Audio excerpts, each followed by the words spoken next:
Happy New Year, belated, and Hello, people. welcome to another FaceHAMMER show. And in this show, we're going to talk about the Bone Boys, the Ossiarch Bonereapers, and Nothing says their Christmas like OBR. White Dwarf New update. Year.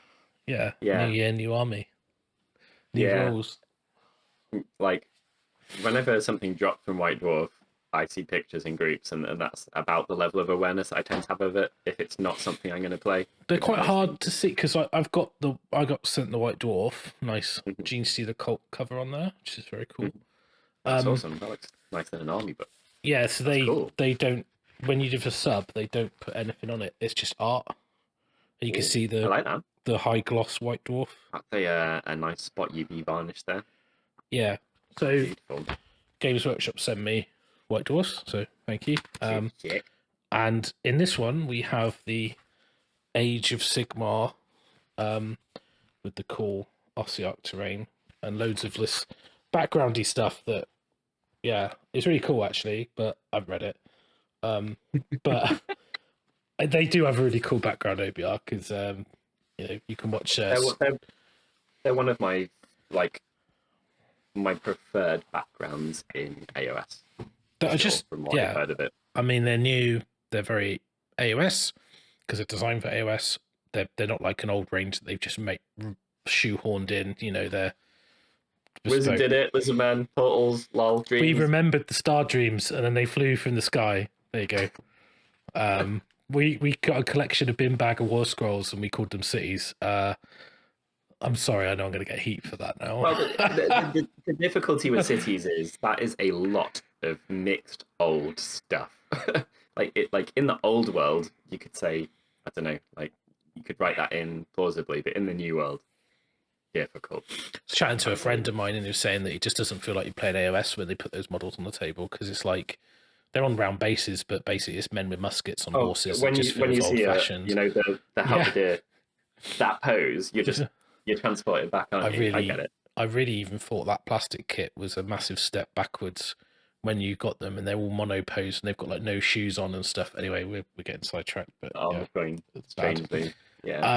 So we thought we would cover the White Dwarf update because obviously Winter update happened and Nagash got sad. So OBR have probably need to go back to the drawing board to find a competitive list. So what's the update give them? Let's go through it. So Nagash is still sad. It doesn't stop Nagash being pap in so basically, let's put that away, I don't need that. You've got there's a load of stuff in here. So in there's this section which is the Battle Tome update. It talks about Relentless Discipline. Essentially, this is exactly the same as the FAQ document, so there's no change although they relist the rules, there's no change on how Relentless Discipline works.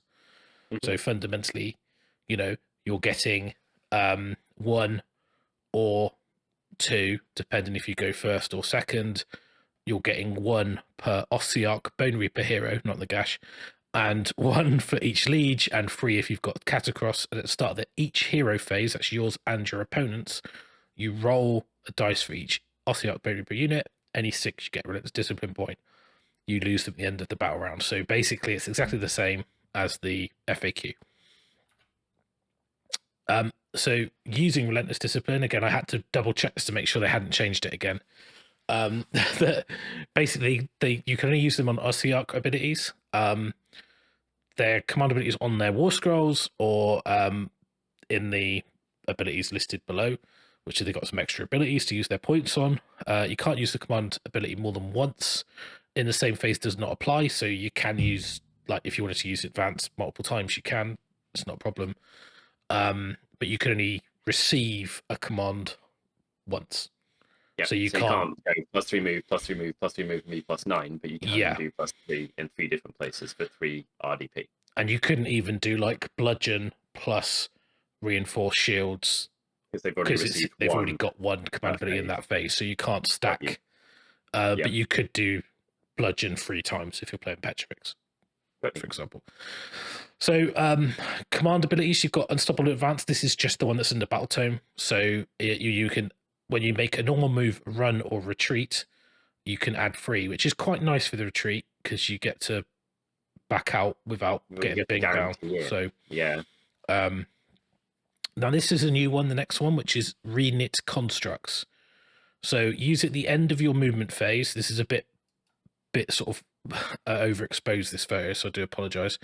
The unit received the command must be a friendly Ossiarch Bonereaper unit that remains stationary in the phase and is more than 3 inches away from all enemy units. You heal D3 wounds allocated to the unit, or if no wounds, return a number of Slain models combined wounds of D3 or less. So it's like a crap rally, basically. Got too many ifs?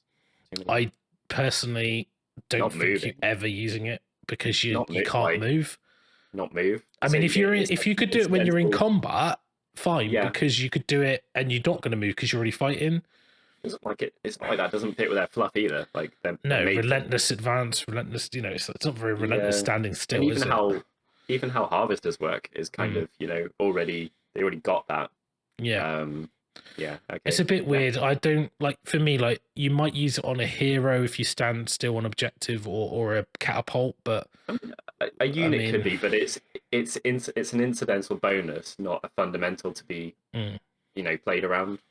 In my eyes, I'd rather it was just like if outside of free in the hero phase, like rally, or in the movement phase. At the end, can't move, but then it does being within 3 doesn't matter. Yeah, it probably makes more sense that they heal. It says they harvest the remains of the fallen, so it probably makes sense they can do it in combat, unless when they're stood nowhere, because it's actually things to harvest rather than like the ogres get they get an feasting or hungry from their opponent or close to their opponent. I almost see this as being the opposite way round if comparison were to be drawn. Yeah, I mean, for me, it would be that the within 3 inches of the enemy you'd have to be within 3 to use it because you're killing stuff because they're getting their bodies.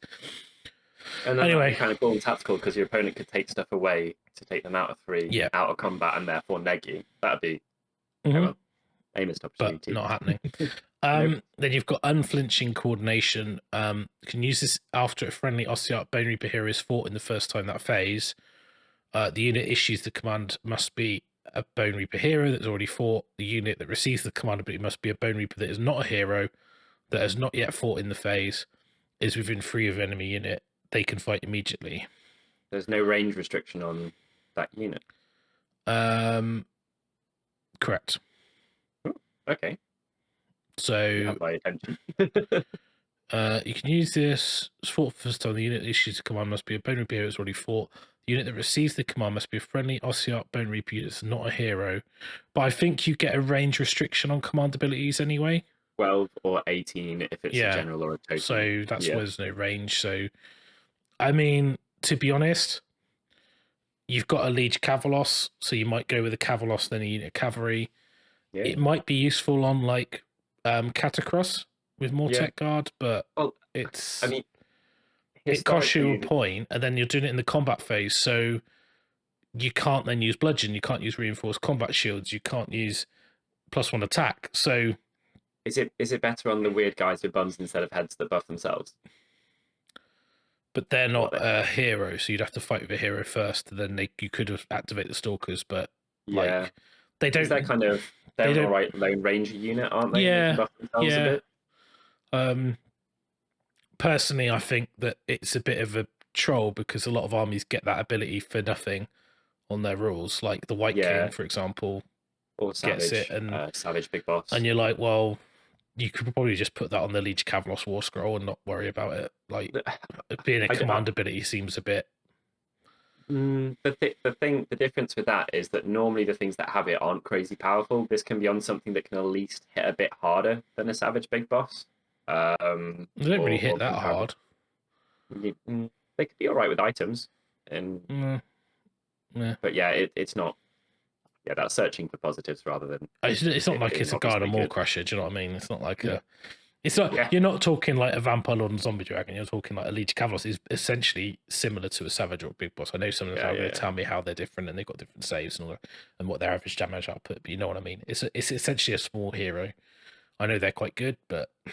So, honestly, those 2 new ones, don't see them getting much use.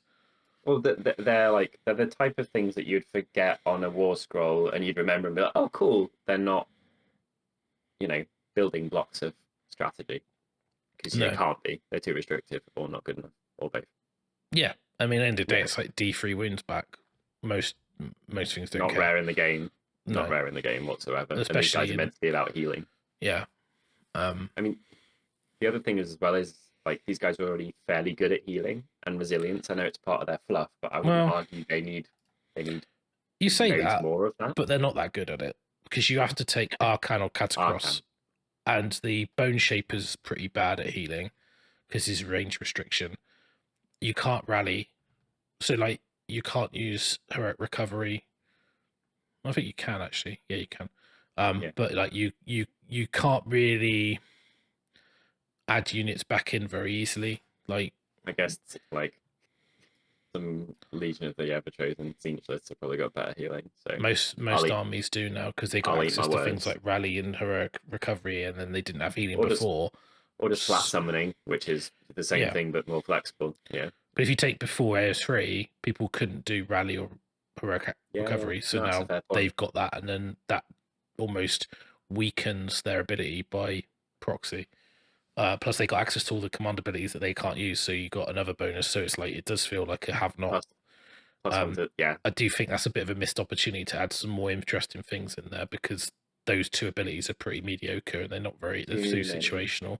Too many Fs. Yeah, the classic. Like, would have been nice to see something else. Yeah, I guess. I mean, I don't fully know the intent with when rules appear in White Dwarf and the Soul Blight ones, which we'll cover soon. They're like all right, but I don't know if they're looking to fundamentally change things.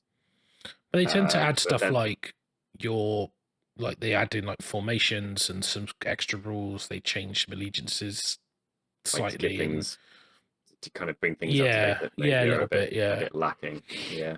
So pretty mediocre. That I don't really. That might as well have not been written, in my opinion. I don't think it's ever going to matter. So then not from a competitive standpoint, and nor does it doesn't particularly add amount of fluff stuff even, because they're so restricted. So no. Yep. Then we've got Relentless Leadership. Start your hero phase, you can carry this heroic action with a friendly Ossiarch Bonereaper hero. Instead of a heroic action, you carry the hero. So these are quite useful. Relentless Leadership, pick one Ossiarch Bonereaper hero to the end of the turn. You can use an Ossiarch command ability to issue a command with that hero without spending a Relentless Discipline point. So it's okay. It gives you an extra Relentless Discipline. One. Yeah. But that's just no different than if you get a command point on a 2-up or a 4-up, right? Well, it's more reliable than that. Yeah. But do they struggle to generate RDP enough for that to be an issue?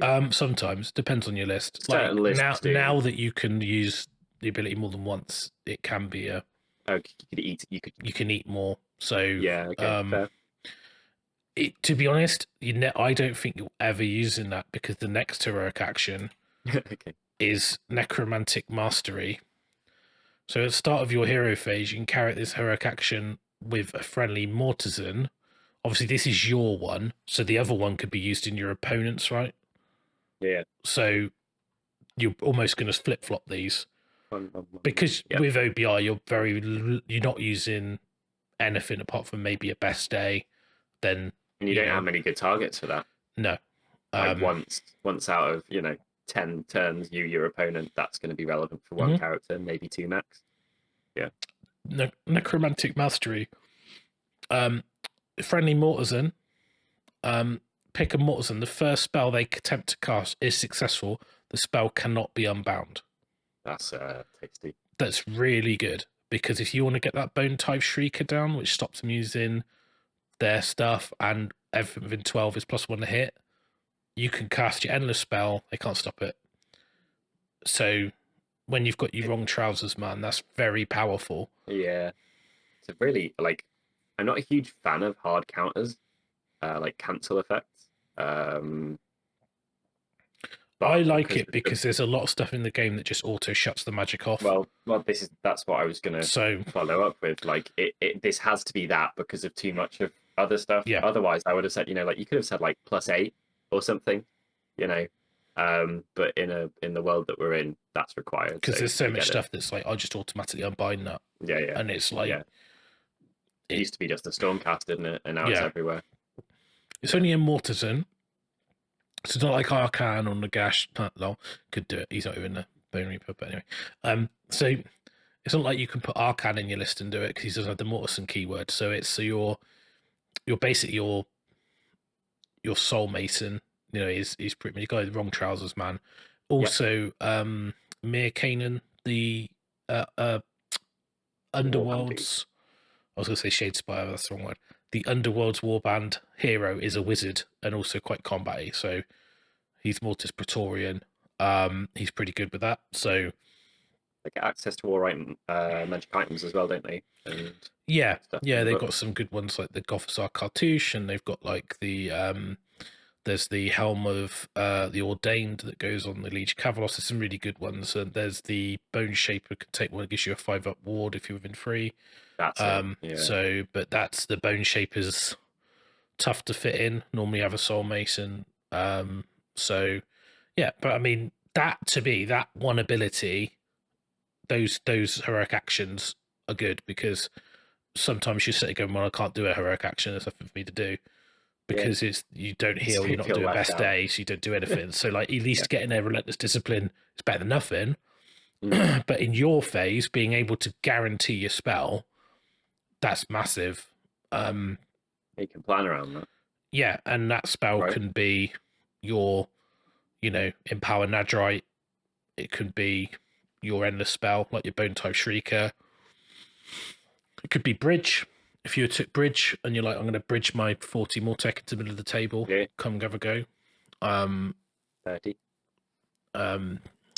Yeah, it would be 30 because I don't think you can't take 40 anymore. No, just one unit. Plus you probably won't be able to fit more round in space or something. Someone would draw me a diagram. They got those teeny can't fit that many. I played Brad's enough. They got those teeny tiny babies. Yeah, 25 mil, so should be all right. Yeah. But you know what I mean. Like you could actually plan around an endless spell and not worry about them unbinding it because they can't. So and then that lets you, with a bit more reason, put some emphasis towards having, I don't know, reroll casts on it or or plus. Or they do have an ability that allows them to reroll. I think it's +2 to cast until they fail or something like that. That's something like that. Something like that. It's cool because when you gamble on that, you're like gambling on always getting it off against Gargants or never getting it off against Techlets or Nagash or whatever else. So at least now those can hold hands, and it's not like a rock paper scissors in terms of what army you face, whether you get to do your plan or not. Yeah, and I mean, it's just useful. I mean, even if you took Nagash and you wanted to guarantee portals, you could, because you could cast portals from the Soul Mason automatically. That's a good point. Yeah. Bloody portals. And he actually becomes a good choice now because you've lost the reroll ones, and his spell gives you reroll ones. So there's some open play stuff. We don't talk about that. Bye. Then we've got match play grand strategies. So this one isn't too bad actually. When the battle ends, you complete this grand strategy for any friendly Mortec Guard or Cavalos Death Rider units have the same number of models in unit as they had at the start of the battle. Usually on your 10s of the Mortec Guard, I would say. Yeah, and if you've got healing, it's pretty good. And then you've even got the re-knit construct thing now. If it, if you've got a couple of units of Death Riders or a couple of 10s of Mortec Guard, I think that's a pretty safe bet. I mean, obviously, you've got keep your battle line alive, so you'd probably just run that one. But it's good to have a backup if that changes in the future. You never know with the handbooks and stuff. Oh, of course, because it's in this season, but who knows what's next? We've now got. If you were to draw a chart of what is in and what's out, this is going to get confusing at some point in the future. Yes. Then you've got flawless executions for the battle tactics. So you've got Trample the Defiant. So pick a Kavos Death Rider unit that's more than 3 from all enemy units. You complete its battle tactic if that unit makes a charge move this turn and is within 3 of any enemy units at the end of this turn. So that's quite an easy one to do. Pick something, don't wipe it out. Done. Yep. So be mindful of if you're against chunky bases, like 60s or 40s or something, someone only needs to remove the right 2 of those and you will not get that. But it's the nice thing is it's any enemy. So you could tag a couple things and fight one, not the other one. And then you're like, well, you know, if you tag like, I don't know, like a skink priest and a unit of Saurus Cavalry, you fight the Saurus Cavalry, the skink priest is going to be within 3, you didn't even target him, or vice versa, you know. So you can charge 2 things, they're probably not going to die because you're dictating the combat and stuff, and they're not going to be able to get out of 3. I mean, you could even just tag and not really do much, you know, to limit your attacks, not pile in. So just go in and. So I think that's a fairly easy one if you're going to take 2 5s of Death Riders. That's quite a good option. Yep. The Unfeeling, or if you're playing Gargants and you think, well, I've got 2 units, so I'll charge two different Gargants. They're probably going to be not going to kill a Gargant in a turn, are you? It's whether or not you survive is the other thing. Unfeeling Recursion. So if 2 or more friendly Ossiarch Bonereapers units had slain models returned to them with the Reknit Constructs command ability this turn. So you could get a situation where you're like, oh, I've got 2 units to return models, but you'd probably have to be more tech to be reliable. And you have to stand still. Yeah, because it's a D3. If you pick Kavalos Death Riders and you rolled a 2, you'd be pretty. You'd have to get a 5 up to get one back. So I think if that was any ability, things like Arcane and stuff like that would just you'd be, oh, that's a really easy one. I was just going to say that's a bit awkward, isn't it? If a lot of people would jump to Arcane and be like, "Oh, done," but not Reknit Constructs. So, but if you've got, it's not too bad. I mean, you might get a situation where it's useful, but could have options with these. Yeah. Late game, you might have 2 unit Mortec you don't need, or they're out of position. You just go, well, I'll just heal them then. Yeah. The Tithe demands pick an enemy hero or monster on the battlefield. You complete its tactic if that unit is destroyed this turn. If the enemy hero or monster was destroyed by attack made by a Gavasar Harvester, score an additional point. So, again, that's not too bad because you just pick a hero or monster, and if it's a hero, it could be a little hero. Yeah. The Harvester's got a shooting attack and a decent melee profile as well, and it's an 18-inch range shooting attack. Is it 4 attacks, 3s and 3s, rend 1, damage 1, or something like that? Something like that. Yeah. So So if someone's got like a hero on not many wounds, and you're like, well, I'll pick that and go for it. And even if you don't kill it with the Harvester, but you just kill it, you still get it. Still a good option, yeah. It's nice as well because it could be there's a monster on a wound, you just charge your Harvester and go first.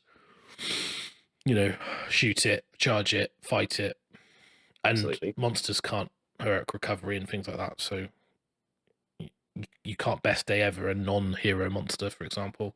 Yep. So I think like they're all 3 of those.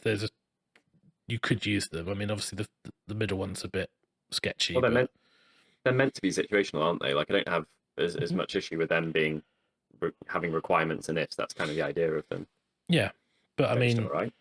But if you run out of like you've already burnt Bring It Down, or you've burnt, you know, like, and you need something to. Oh, I've killed the general who was a monster, and I used Bring It Down, not Slay the Warlord. No, I'm. Or if you failed one of those, you failed the Warlord one, you get a second chance at that model that you need to kill anyway. Kind of a bonus when it's nearly dead.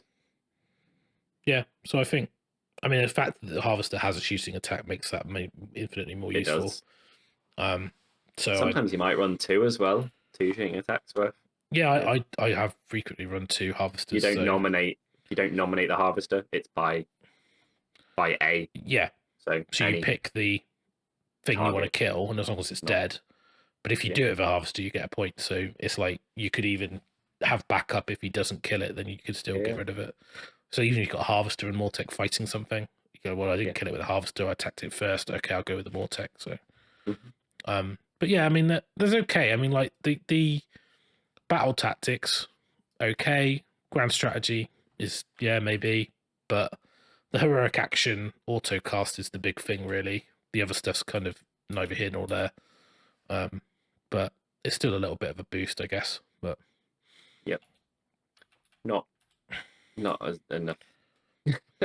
Like this doesn't bring an army that needed a bit of help to where it should no, be, and I in think my it's a opinion. real missed opportunity because you could have Feels like the slot's really gone made now. those command abilities even mirror the generic ones, but slightly different.